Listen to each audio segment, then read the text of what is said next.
Well, hey there, dear listeners. Here is part one of a two-part conversation I had with Chris Kavanagh of the Decoding the Gurus podcast. The full chat was well over 2 hours long, so I thought with adding an intro and clips, it would become too much for a single episode, so I've split it into two.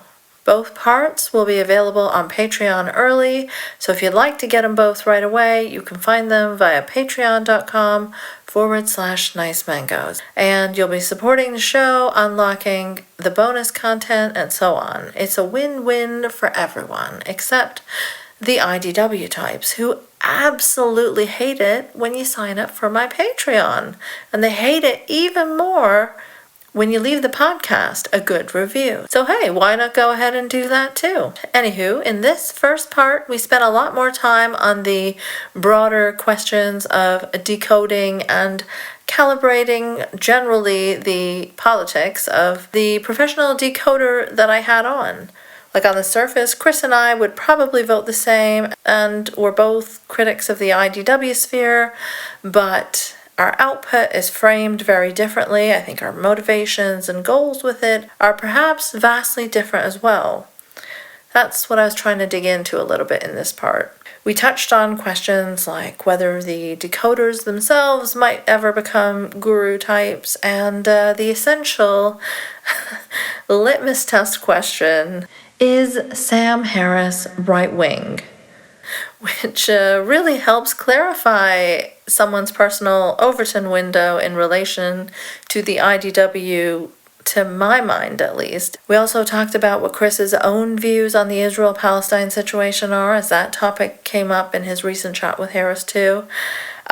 So all that and more in part one of Decoding the Decoders. Part two was about hashing out more specific things and unpacking some stuff about their recent conversation with, my favorite guru of all time. But yeah, here's part one. Welcome to the Polite Conversations podcast, where every episode is focused on civility, decorum, and good manners. And I'm your lovable, non-controversial host, Ina. If you know me, you know I definitely don't like to ruffle any feathers at all. Welcome to episode 77. Today I've got a special guru decoder here with me. It's Chris Kavanagh from Decoding the Gurus. How you doing, Chris? Not bad for Monday morning, not bad. Yeah, it's always so fun to think about how you're talking from the future, Like, I'm pretty sure we went through this last time too, but I can't get over it. You're talking to Everything's me from... different here. The world is it's better. All better. It's all resolved. There's no issues anymore.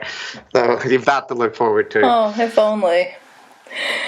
But how have you guys been? The show is going quite well, I see. Yeah. The podcast continues. People continue to say very strange and startling things, and unfortunately our supply of gurus does not run thin, and the old ones continue to put out insane content. So yes, it's not, I don't think it's ever going to be the case that there aren't a whole bunch of online gurus, but maybe our will falter before then. Do you think eventually you'll turn into online gurus? Have you turned into? No, I don't think so, because I don't have the level of confidence in my hot takes for that, but also I don't know that I don't think that the level of self-regard, even with a healthy ego, that I could approach the level you need to do that. It's I think after covering, Jordan Peterson and Brett Weinstein again recently, it's hard to see that as a potential future. So covering all the guru people does not make it an appealing career choice. Well, it's a spectrum, right? And it's also something that can happen to you, like inadvertently. You're not like a consciously self-describing guru, maybe? Oh, yeah, sure. Like almost none of them would regard themselves, with the exception of Jordan Peterson referring to himself as a prophet. I think the majority don't go that far in doing it, like endorsing it directly. And there is a spectrum. There are people like close to the extreme, and Jordan Peterson and Brett Weinstein are up at the tippy top. But yeah, I think audience capture dynamics and all that are definitely a thing. But when I look at people like Konstantin Kisin and their kind of hyper focus on growing their profile and audience, like kind of catering to what their audience wants, I don't think I have the correct personality to do that, and probably not the right political configuration to appeal.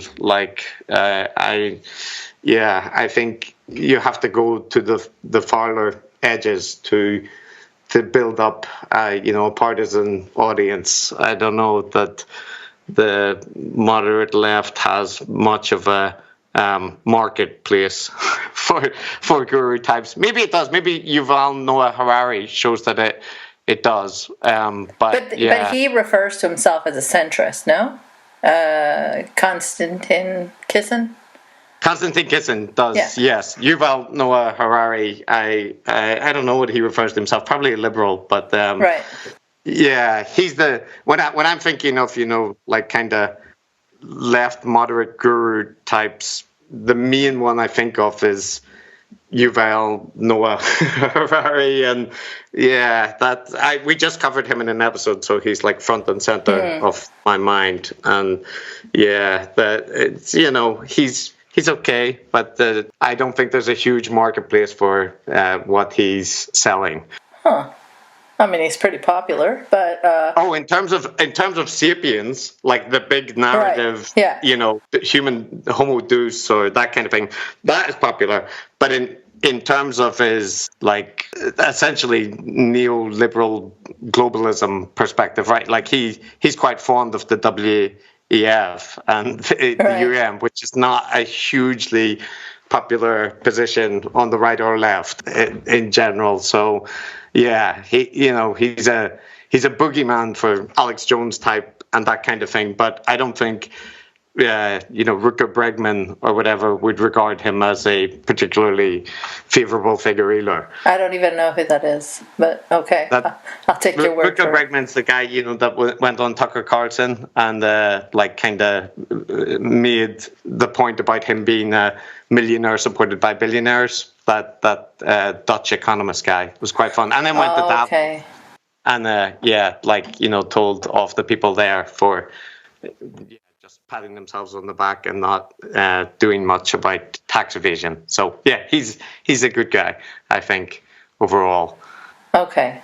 All right, so today what I wanted to do was walk through with you some of that recent episode that you guys did with my best pal, Sam Harris.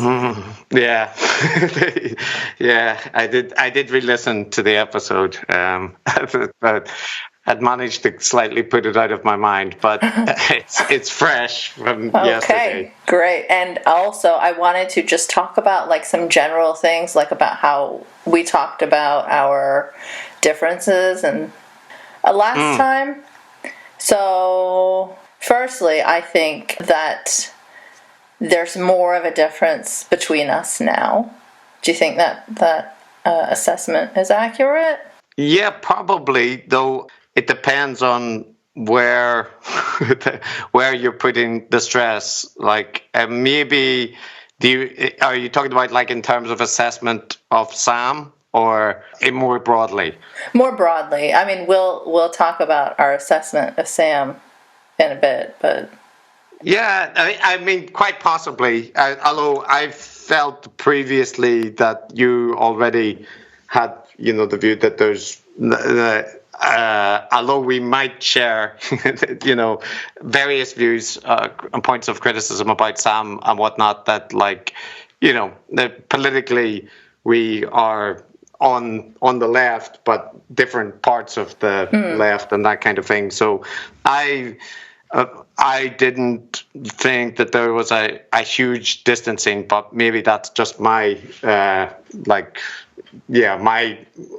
what they call political spectrum understanding. So I'm not like too horrifically woke for you or something? Is that what you're saying? I mean it more that I would have put you on the progressive left the last time we spoke, and I would imagine you're still there. Yeah. So that isn't.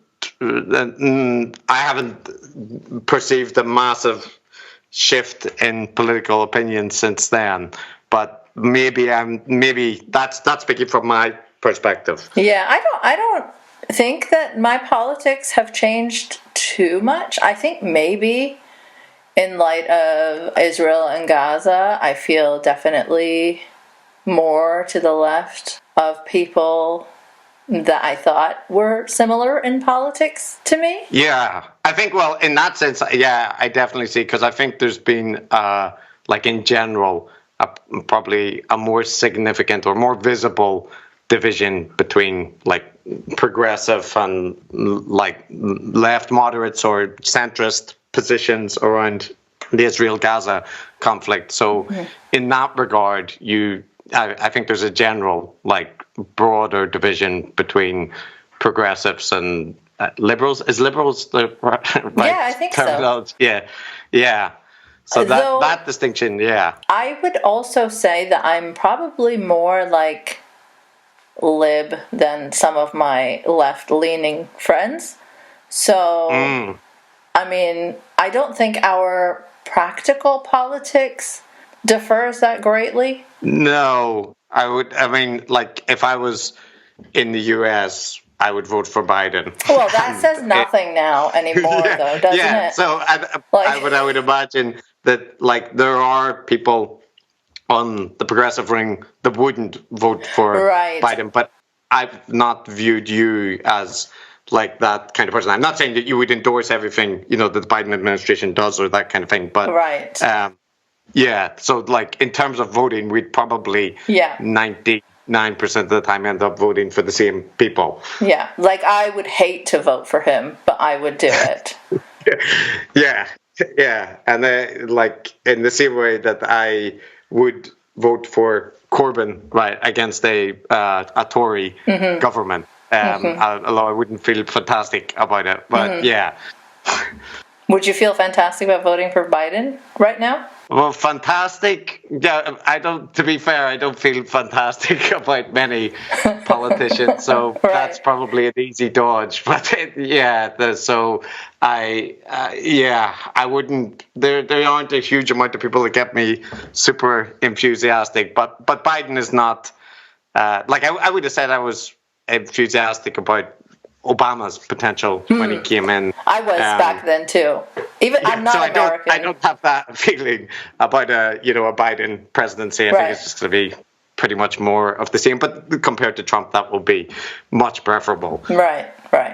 So one thing I did want to ask, last time we spoke, I know we left on the note of me saying, "Hey, Chris, maybe give some thought I would be happy if you give some thought to the idea that maybe Sam Harris is actually pretty right-wing." And you said you'll think about it. Yeah. So did you think about it?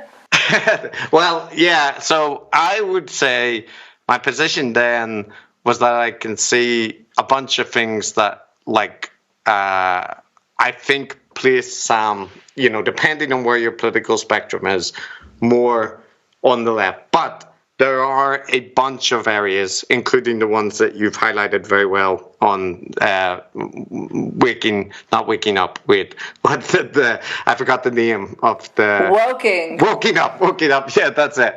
I'll almost give you an unfair characterization as the same name. So yeah, and that there are a bunch of areas in which Sam is charitably neocon, but less charitably much more closer to the far right. And I would say that since then, especially since the Gaza conflict broke out, that he has continued to emphasize more the parts of his output which are more aligned with the again charitably the neocon right and less charitably far right sympathies. So I still think that if it comes down to it, that he will almost in the same way. I think he's likely to vote for Biden, right, in the upcoming. But you realize that means nothing, right? I think to me it doesn't mean nothing in the sense that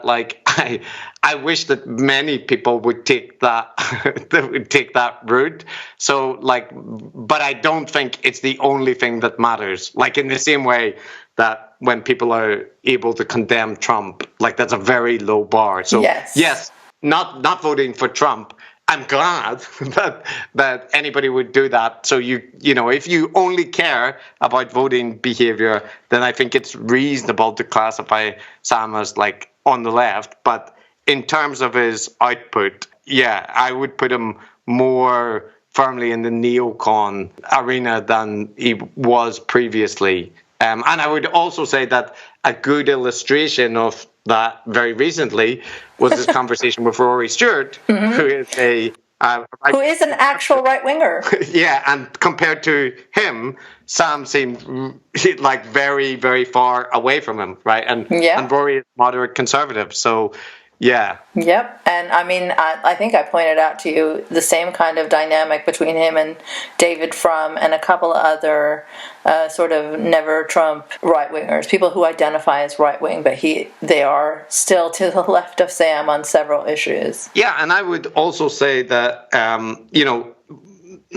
recently, when Sam has put out content that has focused on politics, he very often has on your kind of David Frum or your Bret Stephens style conservative, and there's very, very little gap in their point of view, right? And as you know, on some occasions, the difference is that Sam is more strong than the conservative guy. So I would think that Sam should notice that he politically aligns on a whole heap of issues much more closely with that wing of the right, and especially around Israel. I know we'll get into it, but in the conversation that we had with him, his presentation of London and European politics is it was a reflection of Douglas Murray. Imagine if things were quite a bit worse in the U.S. with respect to the derangement of the left and the threat the real threat of Islamism subverting much of what I care about in American society, which is where we are in the UK. Honestly, when I saw those protests after October 7th, I thought, okay, London is ruined. London is ruined. Right? That's just an awful situation. That this is the number of people you can get out in support of atrocity. Right? If that were the situation in the U.S., I might find myself on stage with quasi-theocratic Christians, right? Who are the last people I could find to see eye to eye with me on this particular subject. Right. The only reliable people in the United States for the longest time on this subject, and it may, to some degree, to a first approximation, it's still true, are fundamentalist Christians. They're the only people who you don't have to burn endless amounts of gas trying to convince that jihadists actually believe in paradise. But it was essentially that portrayal is the like kind of hard right portrayal, and he doesn't regard that as extreme, and regards like the Rory Stewart approach as being like way too moderate, way too compensatory or whatever for the Islamist conservatives. So yeah, I think that there's a very strong case to be made that in a lot of his output he is on the right. But has your position changed in the past 2 years since we've last spoken at all? Or are we still like in the same spot there, where you agree there's a very strong case to be made, but you want to cling real hard to the fact that he's somehow still on the left? No, I would place Sam for the majority of his policies that he's emphasized, like in the past, 12 to 18 months or whatever, like more firmly towards neocon, right. So my contention is just, it depends on what you're, like how you're classifying people. So if it was by voting behavior, there's a whole bunch of people that, vote left, but their positions on a whole heap of issues align with the right. But I would have no issue with, I would say to Sam as well, that, you align with a whole, essentially with neocon positions, especially on foreign policy stuff. So I guess that I would say, I think he's been more direct in some of the recent conversations with highlighting the distinction from the moderate right.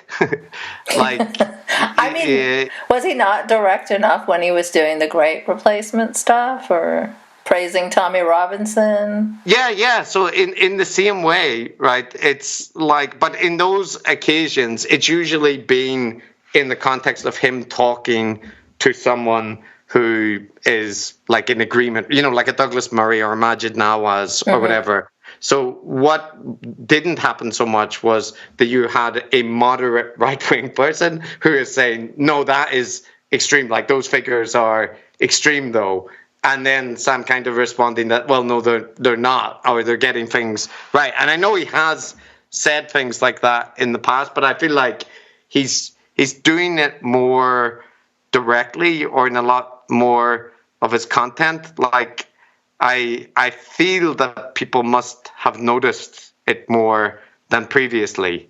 Like especially most recently with the Rory Stewart thing, and Israel. And Israel, like in response to Israel. But I mean, as you would know as well, there was some article, or maybe it was a podcast that he released a couple of years before, where he talked about Israel. Yeah, similar points. Yeah, and it was very similar. Yeah. In the way, so it's not like his position is like dramatically shifted, but it's just he wasn't really talking very much about Israel. No, but it's in the face of the actions that are happening now that are so much more intensified than anything else in the past, and to use those kinds of apologetics that he would not use for any other country. Yeah. It's appalling to me, but it's also very stupid and silly because it's not rational at all. Like, some of the things that he's saying, like, it's very childish insistence on something that's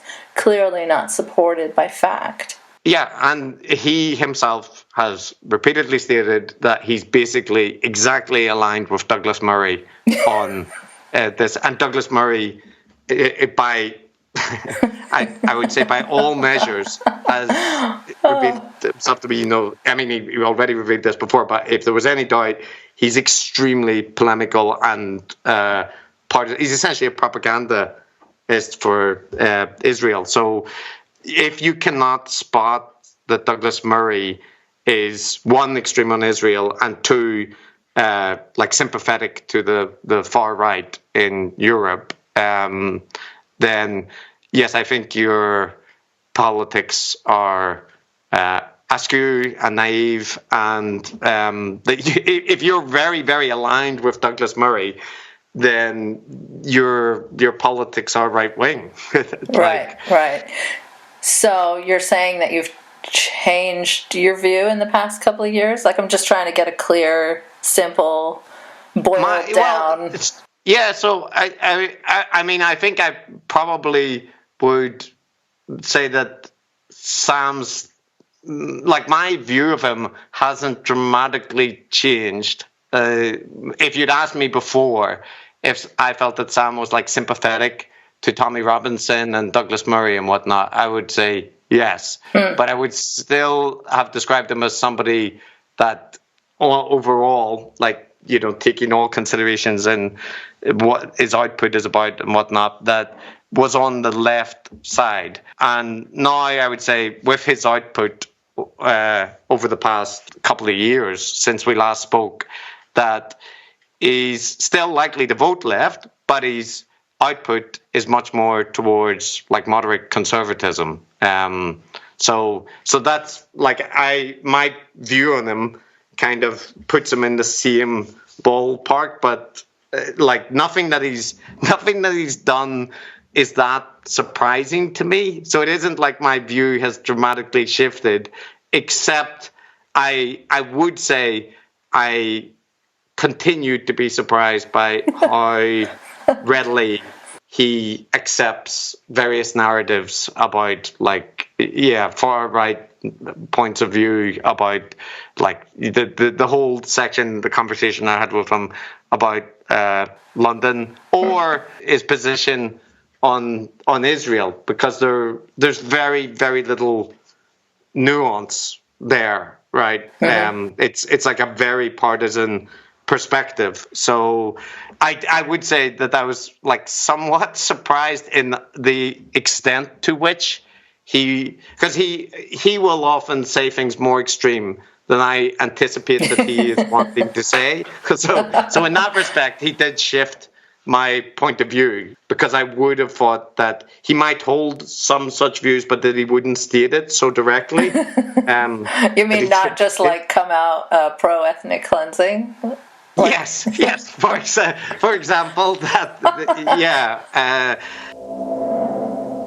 a demographic change where the entire Arab population of Gaza is relocated to a different country, and that the country is then subsumed into part of Israel. That would be like genocide, right? At least cultural. No, it's not genocide. No. Genocide has a specific meaning. Okay, genocide at very least, then it is a forced relocation you mean ethnic cleansing. You mean ethnic cleansing, right? Which is a word, which is a phrase that's often used along with genocide, and they're worlds apart with respect to their moral implications. I mean, history is just full of ethnic cleansing, which means people moving, right? People who can't get along wind up moving apart, right? That happens a hell of a lot, and it's, you know, it can be awful in terms of, you know, when done at the point of a sword, which happened under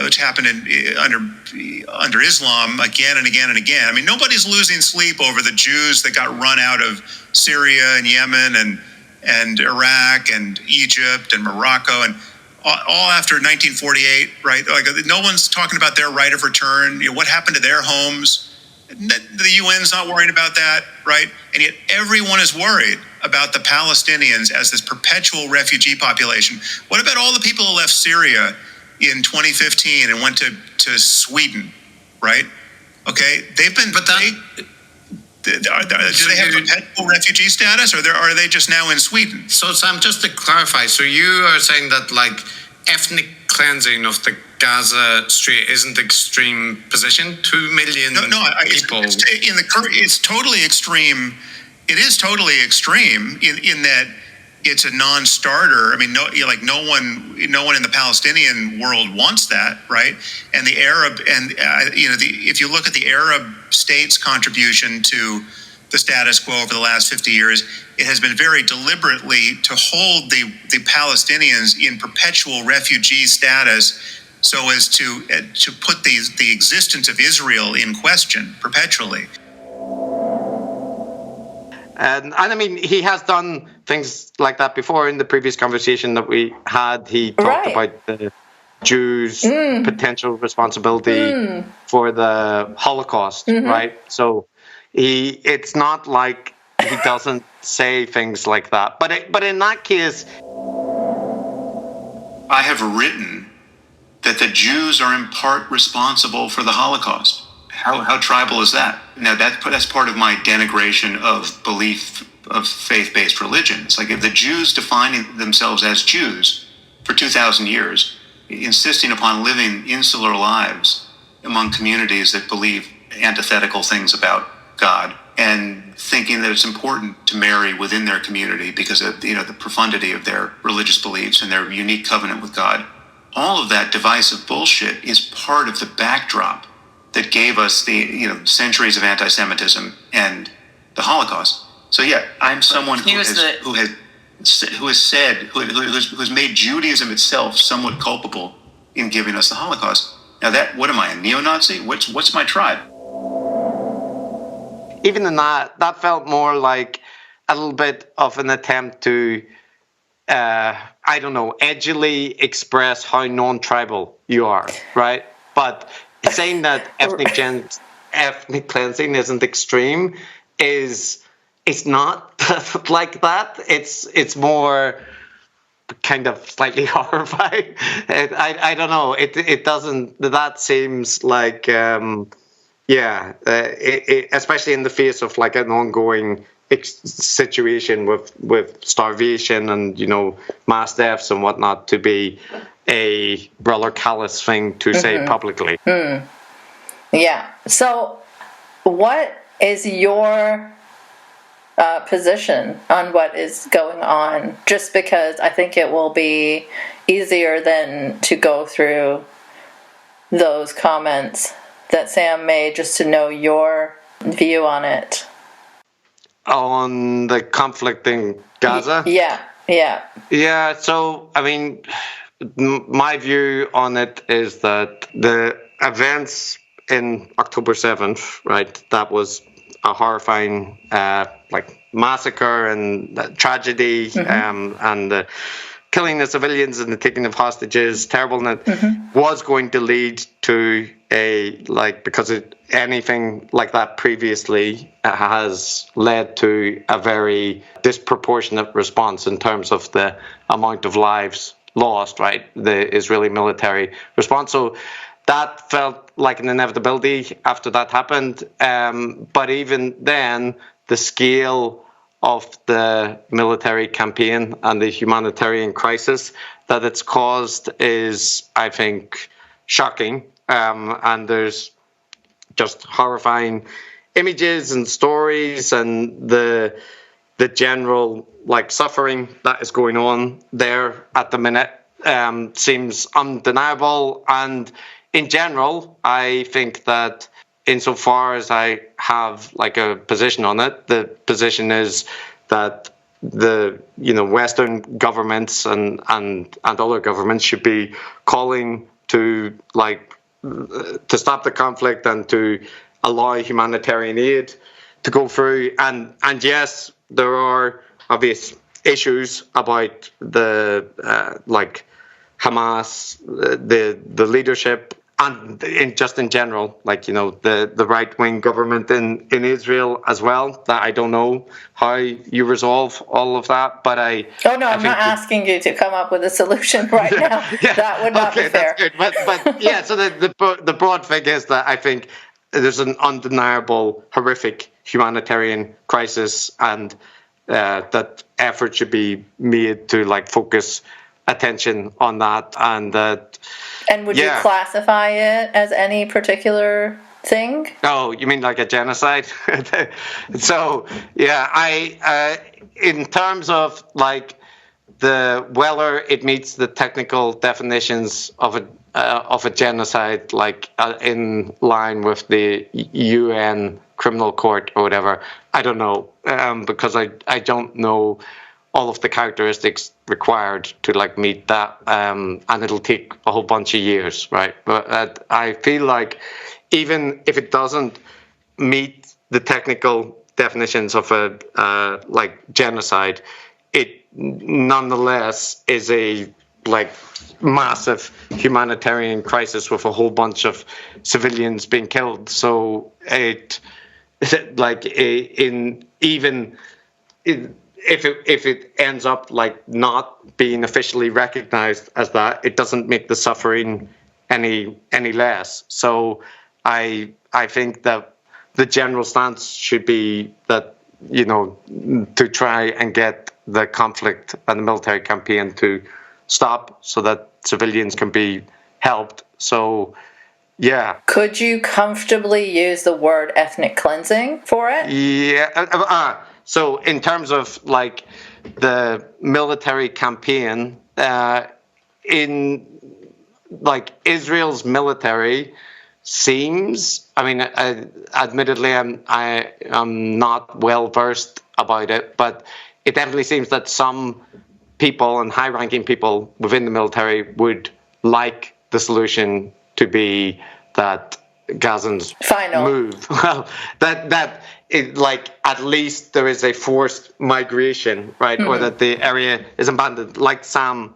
mentioned on the podcast. So insofar as that is the agenda, that would be what I understand ethnic cleansing to be. So you do see that as them plainly stating it on a daily basis, though, right? I don't see that?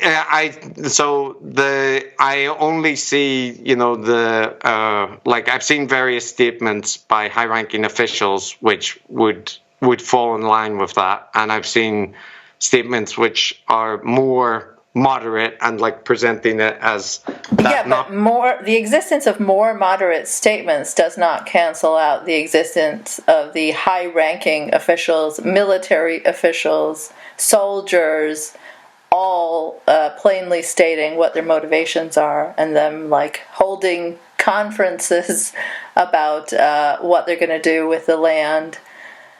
And, so I don't know the Israeli military in terms of what they're. I don't think, to some extent, I don't know who does know the what the long-term goal is. I think the general thing is that people are, including maybe even the US to some extent now, saying that they don't have a plan, right? About what they're hoping to achieve or not. No, but I'm not saying ethnic cleansing as a written down, today I will be ethnic cleansing and that is my goal for this. No, I mean as we see it develop, as we see it come out of the mouths of people that are in power, not a clearly stated goal. Yeah, so I think within the Israeli leadership there's going to be people who definitely are have an ethnic cleansing kind of goal, the people that would support the growth of settlements, right? And including Netanyahu, the guy on top. Oh, yeah. So I am. That wouldn't surprise me, but I'm thinking more about the far right parties that support him and the what's the orthodox sects, right, that are part of his coalition. So I absolutely think that would be their overall agenda. But I suspect that there would be other parts of the cabinet that would want there to be a negotiated settlement where there is a regime change, or there's some I don't know, some. So agreement. If someone in some corner of the government wants that, do you think that overrides in any way what the majority of people we're hearing say loud and clear? No, so on video? I don't know as far Israeli politics is not a specialty of mine, but as far as I am appalled. That's probably clear. How could you not?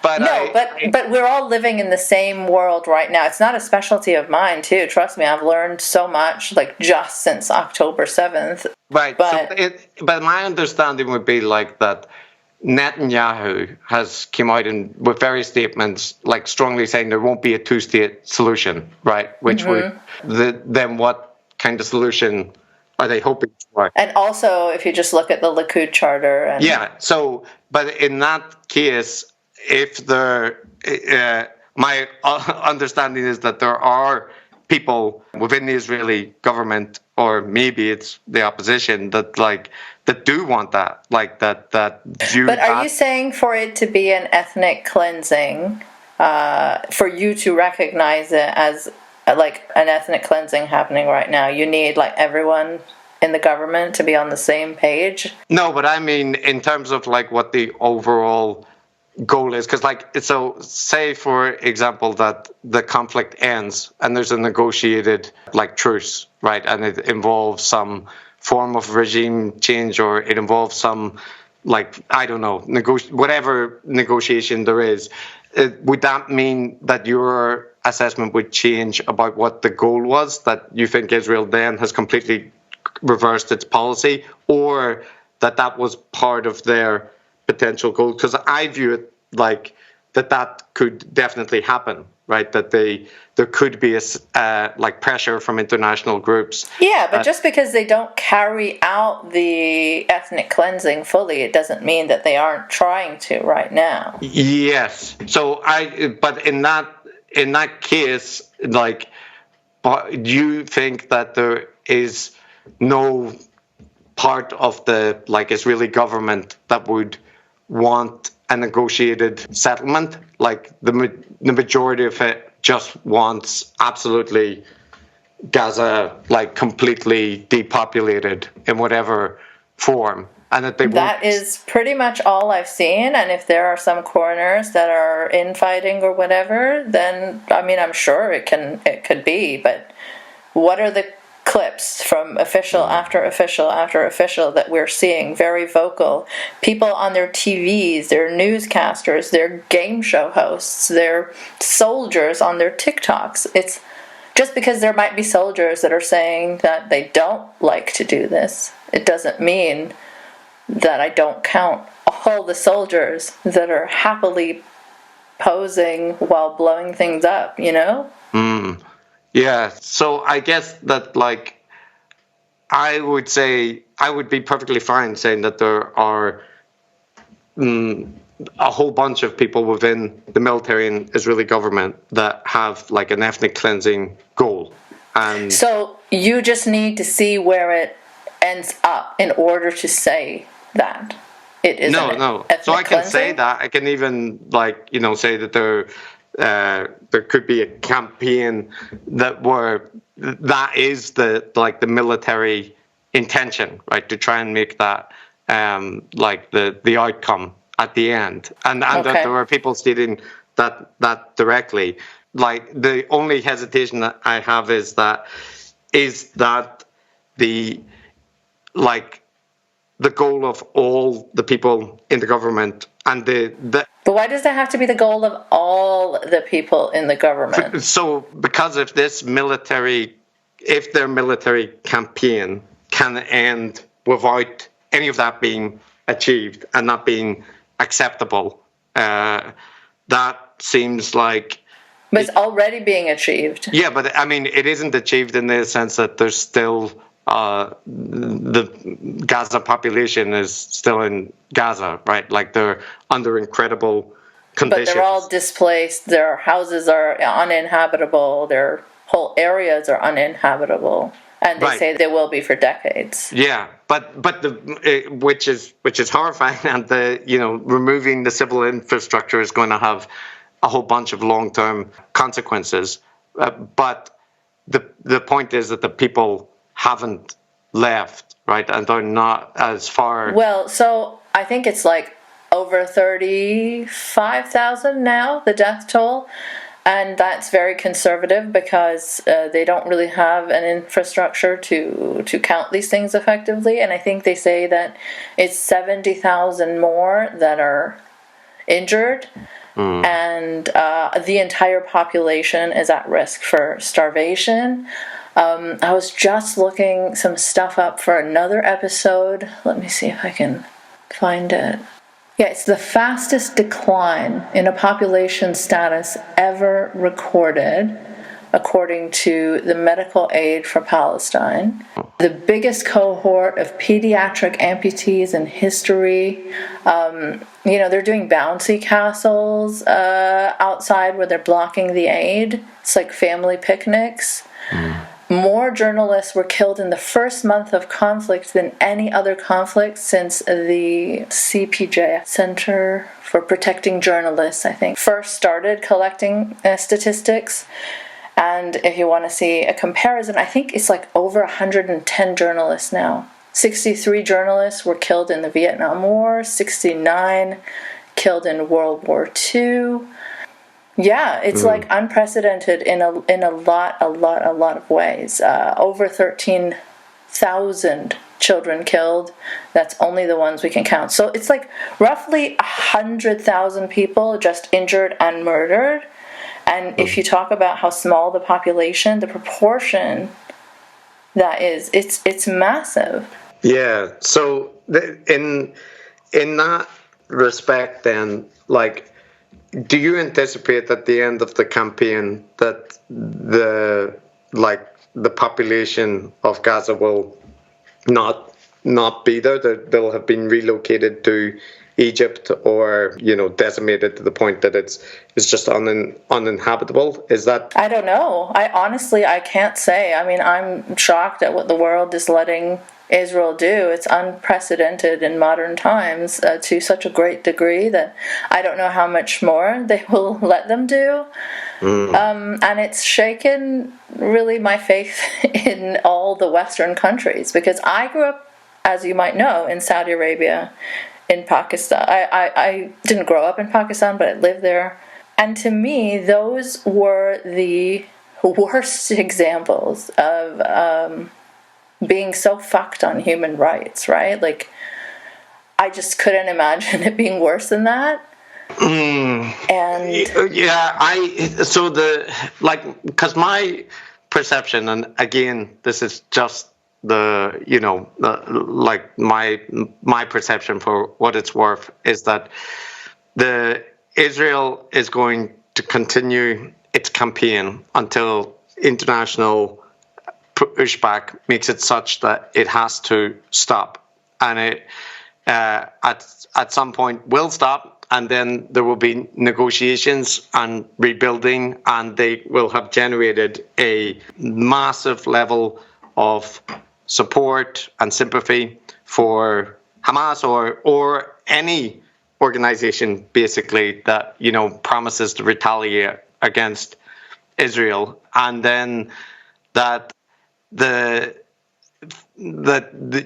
things will continue from there. Like, I see it unlikely that the entire Gazan population will be relocated, and it doesn't all have to be relocated. No, but so in that respect, like, the Western powers, like, accepting a whole, the entire military campaign that's running now, it doesn't surprise me, because that's like the history of the Middle East involves a whole bunch of things like that, and the conflict in Syria saw horrific violence as well, and the Western powers refusing to do things or doing certain things, some things counterproductive, some things not. But I mean, the level of casualties and suffering that the international community is prepared to accept. But this is at a much faster rate than we've seen in modern times. Yeah. And and Israel is eroding support, I think, more than it ever previously has, at least in recent years, right? Like, I believe that the US has even, for like the first time in recent weeks, right, said that it won't support a military intervention. Well, it keeps saying these kinds of things. It still hands them bombs from the other side. Like, yes. So you're right that it is just symbolic, but even the fact that is being said is a change in the the atmosphere around it. So that's where I see things headed, and that's not good. It's not good for like anyone, and it's obviously terrible for all the civilians that are going to be suffering in Gaza currently and for generations afterwards, right? Because of the damage to civilian infrastructure and just the sheer fact of like people dying and being injured. That doesn't go away when there's like a peace treaty signed. So yeah, I mean that all of those things seem to me to be likely to happen and are horrific. So I have no issue like condemning them. I do. But you don't want to classify this as. I just want to keep it simple. So yes or no, would you classify this as a genocide? So. Yeah. Yes or no? I can't answer yes or no because it depends on what it depends on what definition people use. So like in terms of like so say for example it doesn't the court case goes through and it doesn't end up meeting the technical definitions of a genocide, but there's hundreds of thousands of more people have died, then I don't think it matters that it isn't technically meeting. No, but I'm not worried about whether the court will classify it or not, because the way I see it, either way, I don't think it matters because it feels like nothing matters. So yeah, so that to me is a kind of like if by genocide you mean that a whole bunch of civilians have been killed and that there are elements of a government that are intending to or would like at least to completely remove a group from an area, right, and resettle it with their people. So I'm just looking at the Convention on the Prevention of Genocide, and here's the first thing it says. Any of the following acts committed with intent to destroy in whole or in part a national, ethnical, racial, or religious group as such. So the acts are killing members of the group and then causing serious bodily or mental harm to members of the group, deliberately inflicting on the group conditions of life calculated to bring about its physical destruction in whole or in part, and imposing measures intended to prevent births within the group, forcibly transferring children of the group to another group. Yeah, so that's it. Yeah, so like the reason I said it depends is like if you use a broad definition of genocide that you don't need all of those specific elements, but any component therein applies, then yes, there's no issue. Is there anything that stood out to you as not happening currently? Well, of those things, I don't know which ones are happening about like children being relocated or that kind of thing, but it doesn't mean that it couldn't happen because I don't know about it. But I think in general... Though there are some stories of like children going missing and soldiers having taken them and then those stories vanish. Yeah. So, I mean, all of those kind of things, I don't think anything that important would hinge on it, right? So, like, my general answer would be if there's a broad definition, then it's likely to fall under that. And I would say yes, like under those conditions. And if it's like a very more technical legal definition, then I don't know. Because no, but this is the definition, the Genocide Convention. This is the one Sam read out on his podcast. And so, I mean, he's certainly not going to go find some ultra easy definition, right? Yeah. But he skipped over the part where it says in whole or in part. And he keeps arguing that in whole. If they wanted to do a genocide, they could easily do a genocide, but because not every single Palestinian is killed, that means they're not doing a genocide. Yeah, so I don't have any hesitation like that because, I mean, you could put 30,000 people into a stadium and wipe them out because of their ethnicity, right? And they are the only, I mean, they don't even need to be the only people, but they could be a component of an ethnic group. And I think that is a genocidal act, right? You don't need to kill an entire people off. Like, I mean, the Nazis then failed because they did not kill off every single Jewish person on Earth or even around them. Yeah, so, I think an example that speaks to this is, the Srebrenica massacre, right? I was going to say, there you only have 8,000 or so people. Yeah, something died. like that. But there, I think that's an example of the kind of thing I mean, because, like, famously, Chomsky didn't want to refer to that as a genocide, right? Because he not said my hero, Chomsky. No. no. But I mean, in his argument, it was because it's trivialized. It's like extending the definition too broadly, right, to encompass. But he did want to refer to. Another person who has been a pedant about the Srebrenica massacre, genocide, ethnic cleansing, is our pal Sam Harris.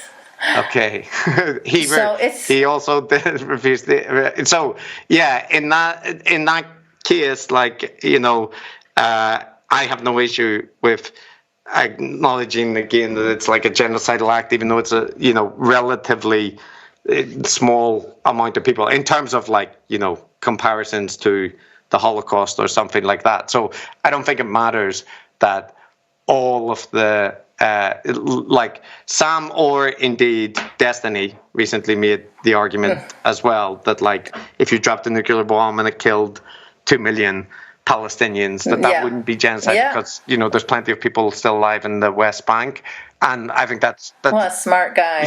Yeah, and I think that's obviously wrong, right? Like, so wrong in the sense of unethical, but also wrong in that would be a genocidal act to drop a nuclear bomb on like Gaza. So yeah, I it's my position on it is that I don't have any hesitation depending on what definition you're using, and it's well, you heard the one I'm using, so according to that, that's the one Sam is using as well. Yeah, well, Sam isn't, right, because he doesn't want to use the in part definition. Well, yeah, that's the one he's read out and said it doesn't meet it because it's not meeting the all of them part. But yeah, he doesn't actually focus on the other words in it. Yeah, but in terms of, like, so is Israel doing a genocide? Yes or no? So the answer is the same. It depends on the definition. But God. Yes, according to, like, the broader definitions, yes, there are acts that I think fall under genocide, and under the more, like, restrictive ones, I don't know is the answer. I don't know enough about what is happened or been documented or not to like say with confidence either way. But can we say plausible genocide? Yeah, I would say that, like, there's definitely a case to, like, the reason the International Criminal Court is looking at it is because there is a case. So not because everyone's anti-Semitic? No, because like there wouldn't be that many. Wasn't it like 15 of 17 judges or something? Like, I don't think. You'd be surprised what people argue, but yeah, I mean, everyone's anti-Semitic these days apparently. Biden is Hamas. Yes, setting that aside, no, I don't think it's anti-Semitic for there to be a, like, court, and I don't think the judges all decided that because they are, like, anti-Semitic. It seems deeply. Careful there. It looks like you might have a few accusations of anti-Semitism coming your way.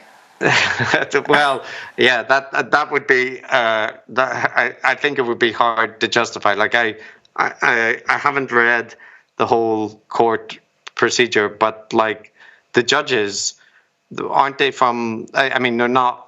They're all from a whole bunch of different countries, and they're So, I defer to the relevant expertise in human rights. All right. Okay, so we've agreed to call it a plausible genocide, or are we still going to say depending there's no, in terms of like, there's a case to be heard, and absolutely. Okay. All right. Yeah, so this episode of yours with Sam, let's see. It was, I mean, there was a lot going on there. You guys started off talking about, was it the lab leak theory? Yeah. And Sam, like, so weird. He was just saying that he didn't have a chance to listen to your episode on it, and that's why he didn't know enough or something. Like he's like, I didn't have a time machine. Yeah, it's just such a strange justification. I think he wanted to say that we raised points that he would not have known about in advance. So, like, in the narrow sense, I think his defense was, you wanted me to ask questions, but I didn't know the questions you wanted me to ask until after I heard your podcast. But the more general point, it wasn't specifically like the questions that we suggested that he ask. It's just that it was basic research would have got you a whole bunch of the, criticisms of Matt Ridley and Alina Chan's presentation, and that you could have at very least just kind of pushed back a bit. Because I mean, in the podcast that we recorded, we took all of the questions that Sam raised on the episode that he did with Alina and Matt, and we put them to the experts, and they were happy to answer it. So, it wasn't as if that was something that's beyond the ken of anyone else to work out what to do. There's Alina and Matt says, here's these questions. Sam agrees these are important questions. So why not just ask some of the relevant experts? Because right. As we highlighted, it's the same thing as, a whole bunch of people raise questions about vaccines and their safety and the side effects. And they can be legitimate questions, but what you should then do is check with relevant experts before you assume that they are,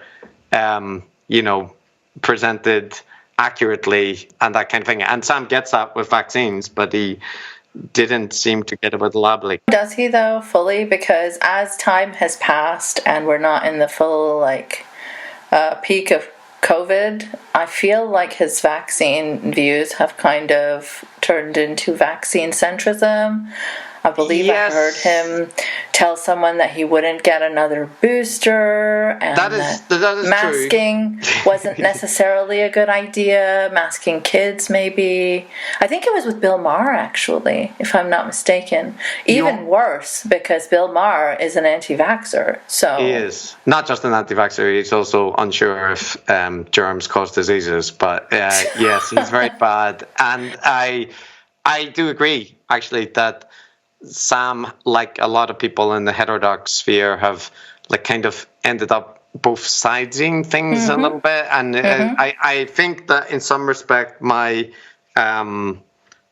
my bar is extremely low because it was low to start off with, Chris. But if you are not actively promoting that vaccines are killing millions of people. Okay. I feel like you have dug a hole and then shoved the bar in there now. Yeah, I genuinely, this is true, but this is very hard for a lot of people in the heterodox sphere to overcome that bar. So, I'm sure you saw recently the clip of Jordan Peterson talking about vaccines with Destiny. Where he makes Destiny look like a decent, intelligent person, Jesus Christ. Yeah, so in that respect, right, that is, but Jordan Peterson actually is not that extreme in amongst those, that whole sphere. What he said. Well, because anti-vax wasn't his main grift.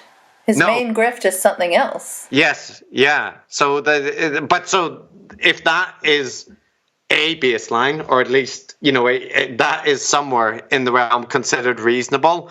Like, Sam is nowhere near that, but he is the kind of person, like, for example, he had a conversation with Jordan Peterson a couple of weeks before Destiny, and none of the stuff came up there, right, about the disagreement with vaccines. And that in part seems to be because, well, one point is that Jordan actually did move the conversation off contentious things a couple of times, but the other thing is that I don't think Sam knows anything about Jordan. How long are you going to let that? No, but what I mean there is I actually think it's I think Sam doesn't do, like, he deliberately doesn't. It is willful, exactly. Yeah. Because he cannot. If he knows, then he cannot justify it. So it's easier to continue saying, I don't know enough about what so-and-so, my best friend, is saying. Also, listen to their podcast. Also, Douglas Murray. Yes, Douglas Murray is the sanest voice on Islam and jihadism. No, actually, those are the topics he's unhinged on. Yes, and I mean, when you spoke to Sam, maybe, was it like 2016 or 2018 or sometime around then? 2016. Yeah. He said the same thing whenever he raised the issues about Gadsad and Sam, and Douglas Murray and Dave Rubin. Yeah. And he's still saying it now. Yeah. Never. Still hasn't had a chance to look anything up about these types, yet still is associating with people like Douglas Murray happily. And the Orban thing, you brought it up with him just recently, but I have heard, I think it was Josh Zepps on his also very IDWS podcast, bring it up with Sam, and Sam was like, I don't know enough about that. And Josh was at that moment sounding concerned, perhaps because it was in relation to Orban being anti-Semitic. But, I mean, Josh has since reverted and is now touring with fucking Douglas Murray. So, I mean, these people are just... They're not honest, good faith actors. They are not bothered by associations with extremists. Yet they pretend that they would have those kinds of lines. And I think that pisses me off more than actually the act of associating with an extremist. It's the pretending that you have to do around it. Like, just be honest. Raise one potential counterpoint to that, though, which I think is possible. And I wouldn't have thought it was possible until directly interacting on a couple of occasions with Sam and others, that whenever, like, you or I would say, I haven't looked into that, and you would be, especially if it was a topic that you had talked about repeatedly over years, right? It would be insane, right? You would just be like, well, but you didn't spend one evening, just or your friend, not just the topics. Yeah, or your friend. Completely correct. But I get the impression with a bunch of people, and Sam included, that their primary interest is their opinion, their perspective, in a way that is not... Yeah, but this could be discrediting their opinion. It is in their interest to make sure they are not making a fool out of themselves. Right, but so let me give you an example here. Sam has talked about the psychology of extremism for decades, right? Probably, at least if you take his first book as being, broadly about that topic. And he famously had a disagreement with Scott Atran, the anthropologist. And I brought it up the first time I talked to him and the second time.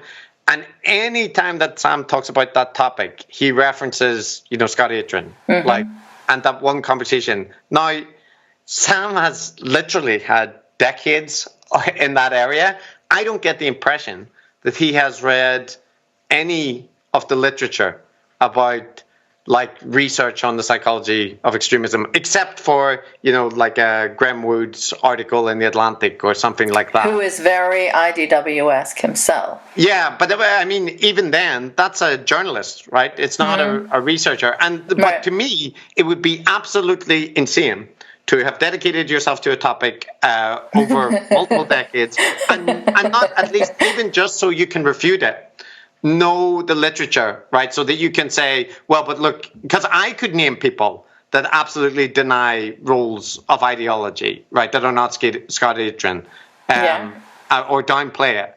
But Sam doesn't know those people. And to me, that is kind of hard to fathom, that somebody would not have looked into that topic if they were interested in it in so long. Or for that matter, if you wanted to talk about immigration and the threat posed by Muslim immigration to Europe, that you wouldn't have looked into the actual migration rates and actual, demographic projections. Yeah, but what happens when you look at this stuff? It's all too woke. So you have to discredit it. Yeah. The immigration rates, too woke. The extremism experts, too woke. So the only person you can rely on and trust is yourself. Or Douglas Murray. Yeah, sure, yeah. Douglas Murray and yourself. But don't Tommy you think Robinson. kind of that is slightly... So, when... I do agree that there's a strategic blindness towards, what Douglas Murray's output is on like far right issues or in Eastern Europe or whatever the case might be. But I also do think there is a surprising, like whenever you said, have you not listened to, Dave Rubin's content or blah, blah, blah. I think the answer is no. Like he honestly hasn't. And whenever he interviewed Matt and Alina, had he not listened to like an episode of This Week in Virology with the relevant experts talking about it, I think the answer is no, which is it is astounding, but I do think it is the case. And so that. But how is that an excuse? That's just making him worse. So it's a different explanation. So you're saying it's not lying. It's not pretending. It's laziness. I don't know if I buy that every single time. Perhaps. No, not every single time. But I think it definitely is the case in a bunch of times. Like when Sam said that he hadn't listened to any of Stefan Molyneux's content at some point, right? Like when he talked about him about 2 or 3 times. I think he literally hadn't. Like he hadn't spent... I don't know, because he's willing to put his neck out there and defend him and say he's not a Holocaust denier and say that it wasn't his legal threats that he removed the content because of. And he was actually Sam's one of his most requested guests at one point. Yes, he did say that. So that just feeds the narcissism. Like, oh, all my audience likes him. Maybe I should look into him. So he does this for everything. I once had Robert Spencer on my show, long time ago. I have since learned not to have bigoted assholes on my show. Yeah. But, I was a debatey new atheist back then, and I didn't...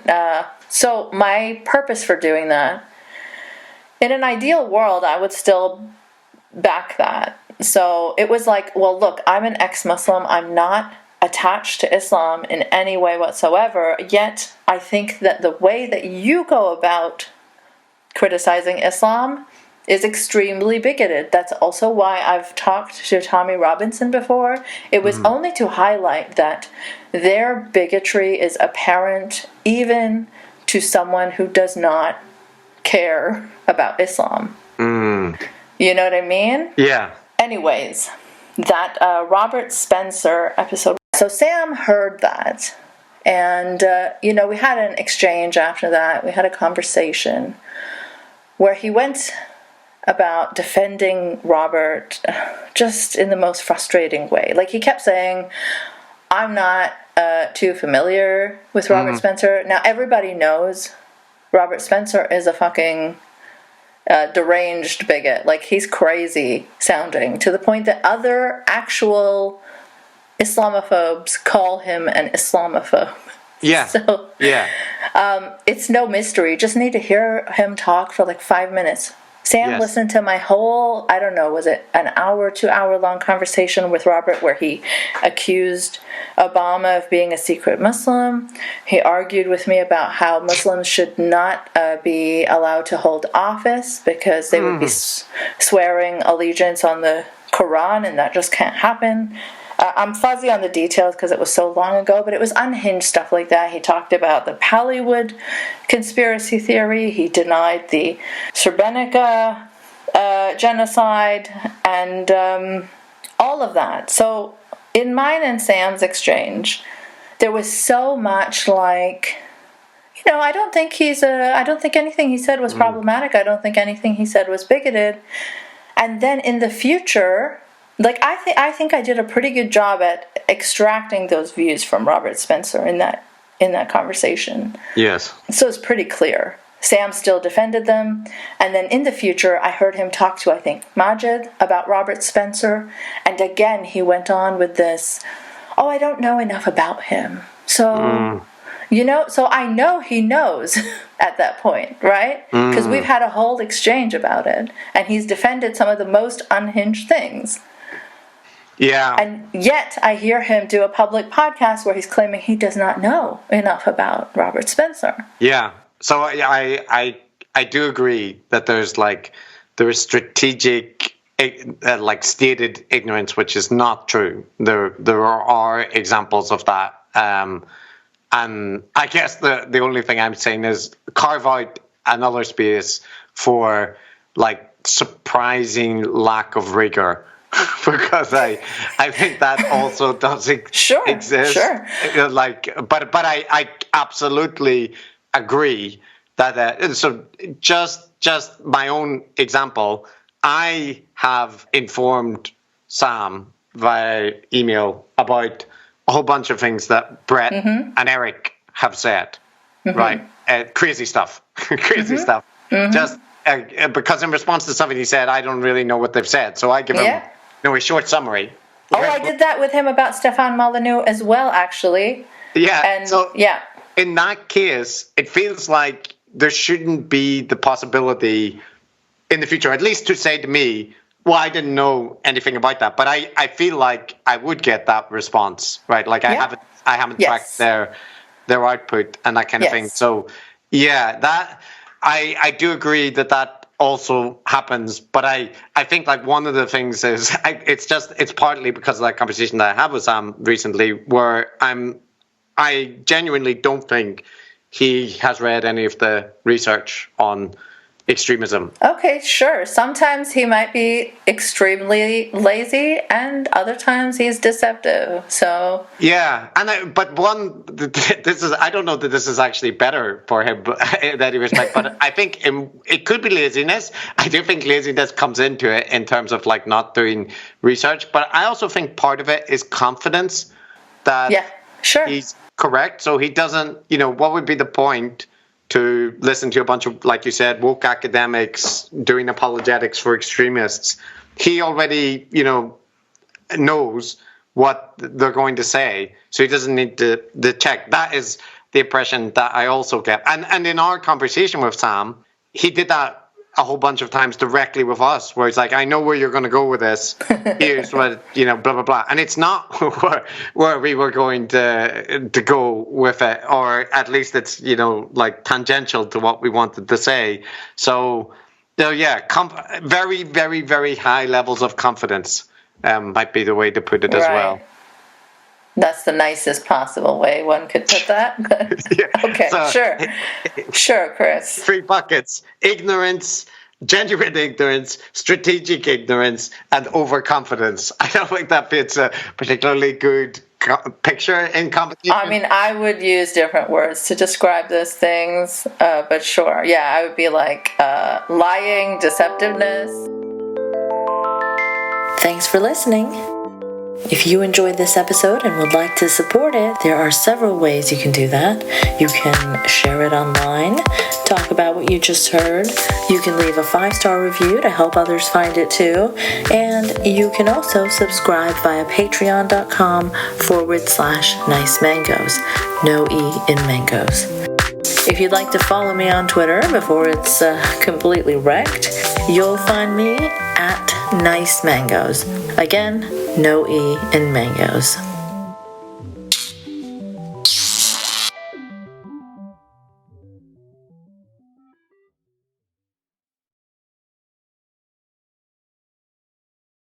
Well, hey there.